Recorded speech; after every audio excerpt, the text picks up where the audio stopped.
ഇന്നൊരു day in my ലൈഫാണ് കേട്ടോ. അപ്പോൾ എല്ലാവരെയും വീഡിയോയിലേക്ക് സ്വാഗതം ചെയ്യുന്നു. എല്ലാവരും സന്തോഷമായിട്ടിരിക്കുന്നു എന്ന് വിചാരിക്കുന്നു. ഞങ്ങളിവിടെ സന്തോഷമായിട്ടിരിക്കുന്നു കേട്ടോ. അപ്പോൾ ഇന്ന് രാവിലെ മുതലുള്ള വിശേഷങ്ങളാണ് ഇന്നത്തെ നമ്മുടെ വീഡിയോയിൽ കാണാൻ പോകുന്നത്. അപ്പോൾ ഇന്ന് നമുക്ക് ചില ദിവസങ്ങളിൽ രാവിലെ എഴുന്നേൽക്കുമ്പോൾ നല്ല മടിയായിരിക്കും കേട്ടോ, പ്രത്യേകിച്ച് മഴയുള്ള ദിവസങ്ങളിൽ. അപ്പോൾ ഇന്നൊരു മടിയുള്ള ദിവസമായിരുന്നു കേട്ടോ. എന്നാലും കുറേ ജോലികളൊക്കെ ഉണ്ട്, ക്ലീനിങ് ഒക്കെ ഇന്ന് ചെയ്യാമെന്ന് ഓർത്തുകൊണ്ടാണ് കേട്ടോ ഒരുമിച്ച്. അപ്പോൾ എഴുന്നേറ്റ് വന്നതേ ഒരു ചായ ചൂടോട് കൂടിയിട്ട് കുടിക്കുന്നുണ്ട്. ഇത് നമ്മൾ കഴിഞ്ഞ ദിവസം മേടിച്ച കപ്പാണ്. പക്ഷേ എനിക്ക് ഈ കപ്പിനകത്ത് കുടിച്ചാൽ തികയില്ല കേട്ടോ. എനിക്ക് ചായ വലിയ കപ്പിൽ തന്നെ വേണം. ഇതിനകത്ത് ഒരു 2 വാ കുടിക്കുമ്പോഴത്തേക്കും എൻ്റെ ചായ തീരും. അത് കാരണം ഞാൻ ഈ കപ്പ് അങ്ങ് മാറ്റി നമ്മുടെ മഞ്ഞൾപ്പൊടി മുളക് പൊടിയൊക്കെ ഇട്ട് വെക്കാനായിട്ടുള്ളൊരു സ്റ്റാൻഡ് വെക്കാനായിട്ട് യൂസ് ചെയ്തു കേട്ടോ. ഇപ്പോൾ ഈ കപ്പ് യൂസ് ചെയ്യാറില്ല. കഴിഞ്ഞ ദിവസം തക്കാളി ചട്നി ഉണ്ടാക്കിയപ്പോൾ നല്ല ടേസ്റ്റ് ഉണ്ടായിരുന്നു കേട്ടോ. അപ്പം ഇന്ന് നമുക്ക് ഇഡലിക്ക് തക്കാളി ചട്നിയും ചമ്മന്തിയും കൂടി ഉണ്ടാക്കാമെന്ന് ഓർത്തുകൊണ്ടാണ്. പിന്നെ നിവാങ്കുഞ്ഞിന് ഇന്ന് അംഗൻവാടി പോകേണ്ട ദിവസമായിരുന്നു കേട്ടോ. ഇത് ഞാൻ കുറച്ച് നാൾ മുമ്പ്, അതായത് ഏകദേശം ഒരാഴ്ച മുമ്പ് ഷൂട്ട് ചെയ്ത് വെച്ച വീഡിയോയാണ്. അപ്പം നിവാങ്കുഞ്ഞിനെ അംഗൻവാടി വിടണം. അവൻ എഴുന്നേറ്റ് വരുന്നേ ഉള്ളൂ കേട്ടോ. അതും ചായക്ക് മധുരമൊക്കെ ഇട്ടെടുക്കുന്നുണ്ട്.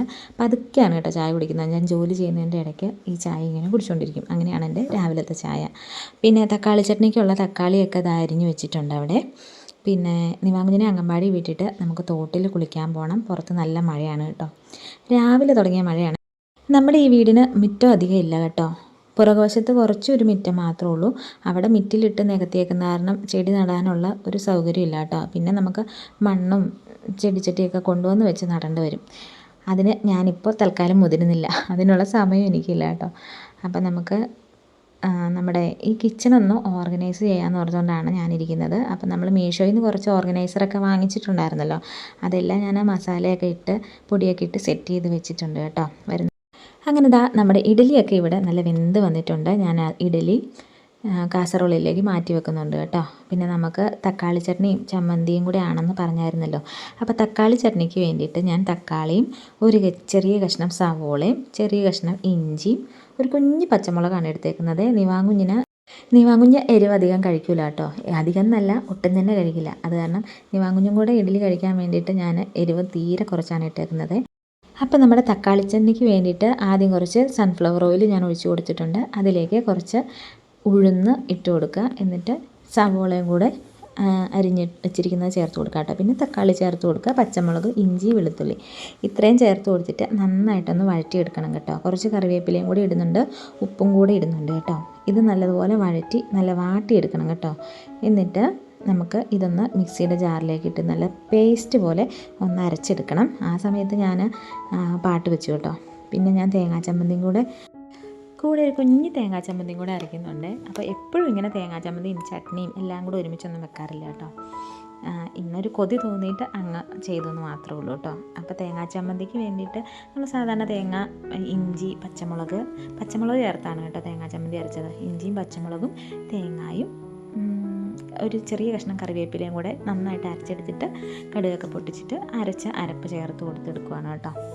അങ്ങനെ തേങ്ങാ ചമ്മന്തിയായി. പിന്നെ നമ്മുടെ തക്കാളി ഇവിടെ നല്ല വഴണ്ട് വന്നിട്ടുണ്ട് കേട്ടോ. ഇനി നമുക്ക് ഈ തക്കാളി ഒന്ന് മിക്സിയുടെ ജാറിലിട്ട് നല്ലപോലെ അരച്ചെടുക്കാം. അപ്പോഴേക്കും ഞാൻ പാട്ട് ഇവിടെ പ്ലേ ചെയ്ത് തുടങ്ങി കേട്ടോ. ആദ്യം ഞാൻ മാതാവിൻ്റെ പാട്ടാണ് വെക്കാറുള്ളത് എന്നുവേ. അപ്പം ഇനി നമുക്ക് ആ വഴണ്ട് വന്ന തക്കാളി ഒന്ന് കടുക് പൊട്ടി ചേർക്കാം കേട്ടോ. അപ്പോൾ ഞാൻ വെളിച്ചെണ്ണ ഒഴിച്ചിട്ട് കടുക് ഇട്ട് പൊട്ടി കഴിയുമ്പോഴത്തേക്കും കുറച്ച് ഉഴുന്നും കൂടെ ചേർത്ത് കൊടുത്തിട്ടുണ്ട്. എന്നിട്ട് കുറച്ച് കറിവേപ്പിലയും വറ്റൽമുളകും കൂടെ ചേർത്ത് കൊടുക്കുന്നുണ്ട് കേട്ടോ. എന്നിട്ട് കുറച്ച് മുളക് പൊടി മാത്രം ചേർത്ത് കൊടുക്കുന്നുണ്ട്. കാശ്മീരി മുളക് പൊടിയാണ് ചേർത്ത് കൊടുക്കുന്നത്. എന്നിട്ട് നമ്മുടെ അരച്ച് വെച്ചിരിക്കുന്ന തക്കാളിയും കൂടി അങ്ങ് ചേർത്ത് നന്നായിട്ട് ഇളക്കുക കേട്ടോ. ഇത് നല്ല ടേസ്റ്റാണ്. ഈ സമയത്ത് ഉപ്പ് വേണമെങ്കിൽ ഉപ്പിടാം കേട്ടോ. നല്ല ടേസ്റ്റായിരുന്നു തക്കാളി ചട്നിക്ക്. ഇഡ്ഡലിക്ക് ആണ് കുറച്ചുകൂടെ നല്ലത് കേട്ടോ ഈ ചട്നി. അങ്ങനെ ചട്നി രണ്ടും ആയിട്ടുണ്ട്, നമ്മുടെ ഇഡലിയും റെഡി ആയിട്ടുണ്ട് കേട്ടോ. അങ്ങനെ കാപ്പിക്ക് ആക്കിയതിന് ശേഷം ഇവിടുത്തെ ദോശ മേക്കർ ഞാനല്ല കേട്ടോ. ദോശ ഉണ്ടാക്കുന്ന സമയമാകുമ്പോഴത്തേക്കും ഒരാൾ ഓടി ഇങ്ങ് വരും. എന്നിട്ട് ഞാൻ ഉണ്ടാക്കുന്നത് ശരിയില്ല, ആയിട്ടില്ല, അതങ്ങനെയല്ല, ഇങ്ങനെയാണെന്നൊക്കെ പറഞ്ഞുകൊണ്ട് ആൾ തന്നെ അങ്ങ് ഉണ്ടാക്കും കേട്ടോ ദോശ. പക്ഷേ നല്ല വട്ടത്തിൽ നല്ല മുരിഞ്ഞൊക്കെ കിട്ടും. ഞാൻ ദോശ ഉണ്ടാക്കാൻ അത്ര എക്സ്പേർട്ടല്ല, പക്ഷേ ഉണ്ടാക്കും. പക്ഷേ എൻ്റെ അത്ര അങ്ങ് സെറ്റാവാറില്ല കേട്ടോ ദോശ. അങ്ങനെ ഇഡ്ഡലിയൊക്കെ സെറ്റ് ചെയ്ത് കഴിഞ്ഞിട്ട് പിന്നെ കുറച്ച് ക്ലീനിങ് ഉണ്ടായിരുന്നു കേട്ടോ. അപ്പോൾ അടുക്കളയൊക്കെ ഞാൻ അടിച്ചു വാരി. തലേ ദിവസം രാത്രി ഞാൻ തുടച്ചിട്ടിട്ടാണ് കിടന്നത്. പക്ഷേ കുറച്ച് പൊടികളൊക്കെ ഉണ്ടായിരുന്നു കേട്ടോ. അപ്പോൾ എല്ലാം ഒന്ന് അടിച്ചു സമയത്ത് ആൾ ഇഡ്ഡലി ഉണ്ടാക്കിയ പാത്രവും അങ്ങനെ കഴുകാനുള്ള പാത്രങ്ങളൊക്കെയാണ് തേച്ച് കഴുകി വെച്ച് കേട്ടോ. പിന്നെ ഞാൻ ആ സമയം കൊണ്ട് തുടച്ചിട്ട് കേട്ടോ. സത്യം പറഞ്ഞാൽ എനിക്ക് ആ മോപ്പ് കൊണ്ട് തുടയ്ക്കുന്നത് ഇപ്പം അത്ര ഇഷ്ടമില്ല കേട്ടോ. ഞാൻ ആ മോപ്പ് കൊണ്ടൊന്ന് തുടച്ചിട്ട് പിന്നെ ഇതുപോലെ ഈ സംഭവത്തിൽ ഈ വൈപ്പിനകത്ത് അറ്റത്തൊരു ടർക്കിയും കൂടെ വെച്ചിട്ടാണ് തുടയ്ക്കുന്നത്. മോപ്പ് കൊണ്ട് തുടച്ച് കഴിഞ്ഞിട്ട് എങ്കിൽ മാത്രമേ എനിക്കൊരു തൃപ്തി വരുള്ളൂ. അങ്ങനെ തുടയ്ക്കലൊക്കെ കഴിഞ്ഞു. ഭക്തിഗാനത്തിൻ്റെ ഒരു സെക്ഷൻ കഴിഞ്ഞിട്ട് പിന്നെ ബാക്ക്ഗ്രൗണ്ടിൽ സിനിമാ പാട്ട് വെച്ചിരിക്കുകയാണ് കേട്ടോ. അപ്പോൾ രാവിലെ തന്നെ പാട്ട് സ്പീക്കറിൽ ഓണാക്കി വെച്ചിട്ടാണ് കേട്ടോ ഞങ്ങൾ രണ്ടുപേരും ജോലി തുടങ്ങുന്നത്. അങ്ങനെ ക്ലീനിങ് ഒക്കെ കഴിഞ്ഞിട്ടുണ്ട്.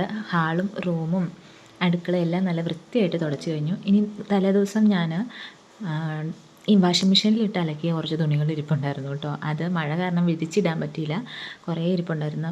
അപ്പം ഞാനത് എടുത്ത് കംഫർട്ടൊന്ന് മുക്കിയിട്ട് ഡ്രയറിലിട്ട് ഉണക്കാമെന്ന് ഓർത്തുകൊണ്ടാണ്. അങ്ങനെ അത് ഊരി പിഴിഞ്ഞുകൊണ്ടിരിക്കുകയാണ്. പിന്നെ ഇന്ന് ചെറിയൊരു വെയിലുള്ള ദിവസമാണ്. അപ്പോൾ പെട്ടെന്ന് തന്നെ രാവിലെ അതങ്ങ് ഊരി പിഴിഞ്ഞിട്ട് വെയിലത്തേക്ക് ഇടാമെന്ന് ഓർത്തുകൊണ്ടാണ് കേട്ടോ. അത് കഴിഞ്ഞിട്ട് നമുക്ക് കുറച്ച് അലക്കാനുണ്ട്. ഞാനാണെങ്കിൽ ബെഡ്ഷീറ്റൊക്കെ 2 ദിവസം കൂടുമ്പോഴൊക്കെ മാറും കേട്ടോ.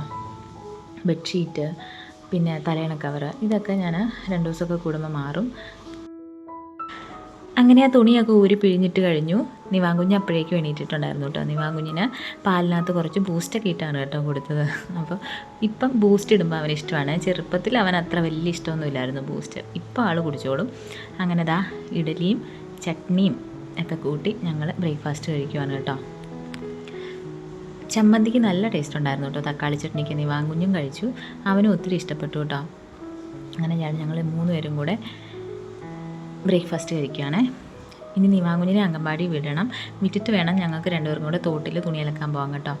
കുറച്ച് തുണികൾ അലക്കാനുണ്ട്. അപ്പോൾ തോട്ടിൽ പോയി അലക്കാമെന്ന് ഓർത്തുകൊണ്ടാണ്. തോട്ടിൽ നല്ല വെള്ളമാണ്, നല്ല ഒഴുക്കുള്ള വെള്ളമാണ്. അപ്പം തോട്ടിൽ പോയി അലക്കാമെന്ന് ഓർത്തുകൊണ്ടാണ്. അങ്ങോട്ടോ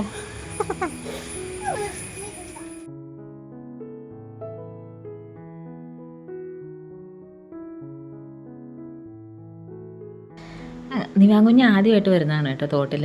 വെള്ളത്തിന് നല്ല തണുപ്പായിരുന്നു.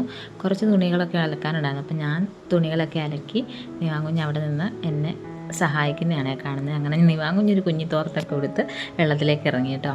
നല്ല തണുപ്പായിരുന്നു. കുറച്ച് നേരം ഇങ്ങനെ അവനെ കളിച്ചു കേട്ടോ. അത് കഴിഞ്ഞിട്ട് നിവാങ്കുഞ്ഞിനെ അംഗൻവാടിയിൽ ഇട്ടുകൊണ്ട് പോകാനുള്ള ഡ്രസ്സൊക്കെ ആയിട്ടാണ് കേട്ടോ തോട്ടിലേക്ക് പോയത്. അപ്പോൾ ആ ഡ്രസ്സൊക്കെ ഇടിയിപ്പിച്ച് ബോഡി ലോഷനൊക്കെ ആയിട്ടാണ് വന്നത്. അവിടെ നിർത്തി തന്നെ ബോഡി ലോഷനൊക്കെ തേച്ച് രാവിലെ കൊടുക്കാനുള്ള മരുന്നൊക്കെ കൊടുത്ത് ഞാൻ ആ വഴി തന്നെ നിവാങ്കുഞ്ഞിനെ അംഗൻവാടിയിലേക്ക് പറഞ്ഞു വിട്ടു കേട്ടോ.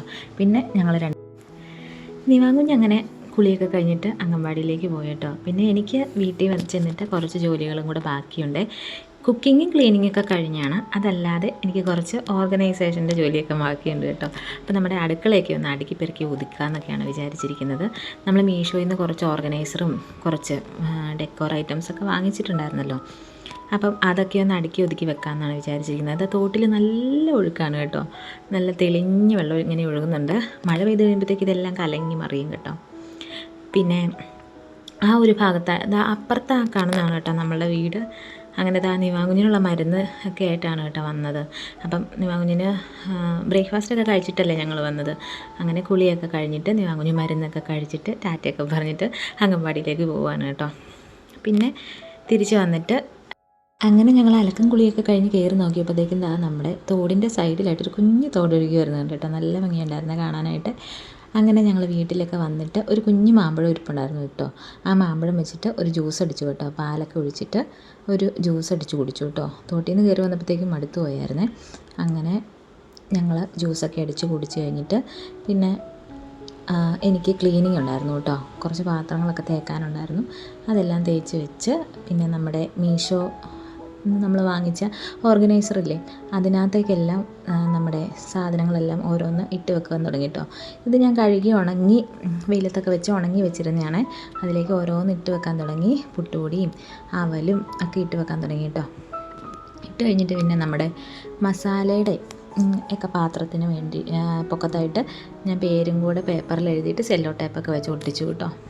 ഇതെല്ലാം ഇങ്ങനെ ഒന്ന് അടുക്കി പെറുക്കി ഒതുക്കി വെച്ച് കഴിഞ്ഞപ്പോൾ തന്നെ ഒരുപാട് ജോലികൾ കുറഞ്ഞ പോലെ എനിക്ക് തോന്നി കേട്ടോ. അങ്ങനെ എല്ലാം സെറ്റ് ചെയ്ത് വെച്ചു. അപ്പോൾ ഇന്നത്തെ വീഡിയോ ഇത്രയേ ഉള്ളൂ കേട്ടോ. ഇഷ്ടപ്പെട്ടെങ്കിൽ ചാനൽ സബ്സ്ക്രൈബ് ചെയ്യാൻ മറക്കരുത്. പുതിയൊരു വീഡിയോ ആയിട്ട് നമുക്ക് വീണ്ടും കാണാം.